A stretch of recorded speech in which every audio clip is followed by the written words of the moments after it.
Регулярно занимаясь в течение месяца, вы сможете существенно уменьшить храп и достичь устойчивого эффекта. Первое. Выдвигайте язык максимально вперед и вниз. Надо почувствовать напряжение глоточных мышц у самого корня языка. Удерживайте в выдвинутом состоянии 1-2 секунды и одновременно произносите протяжный звук «и». Выполняйте в день дважды по 30 раз. Такая гимнастика укрепит мышцы небного язычка, неба и языка. Второе. Рукой нажмите на подбородок, перемещайте с усилием вперед и назад нижнюю челюсть. Упражнения выполняют в день дважды по 30 раз. При этом тренируются мышцы нижней челюсти, которые выдвигают ее вперед, что способствует увеличению глоточного просвета и уменьшению храпа, служит профилактикой апноэ. Третье.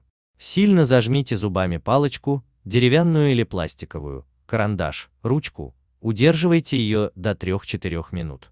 Выполняйте перед сном. Это упражнение тренирует глоточные и жевательные мышцы, уменьшая храп в начале засыпания, что благоприятно для близких храпуна.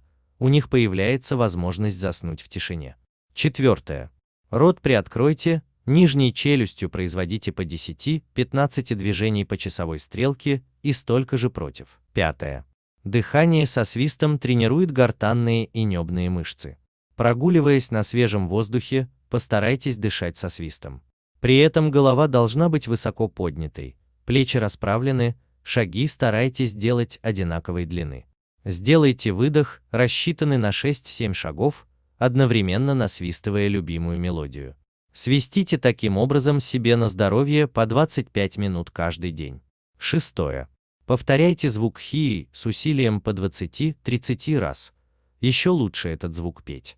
При этом тренируются мышцы небного язычка и стенок глотки. Таким же образом полезно протяжно произносить звук и петь его.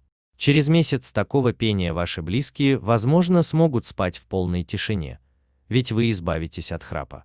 Седьмое. Упражнение для укрепления гортани. С силой давите языком на верхнее небо. Делайте упражнения до чувства усталости. Восьмое. Упражнение для укрепления верхнего мягкого неба. Рот закрыли, дышим через нос.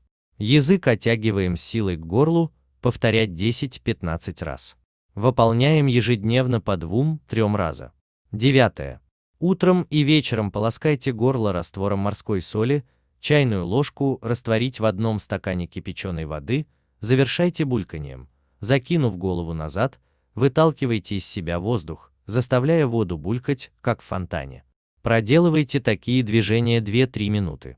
Воду выплевывайте. По свидетельству многих излечившихся от храпа, наиболее эффективными являются методы профилактики, упражнения и дыхательная гимнастика. В комплексе все эти меры дают хороший результат и могут избавить от храпа навсегда. Регулярно занимаясь в течение месяца, вы сможете существенно уменьшить храп и достичь устойчивого эффекта. Берегите своих близких и себя. Свободного вам дыхания!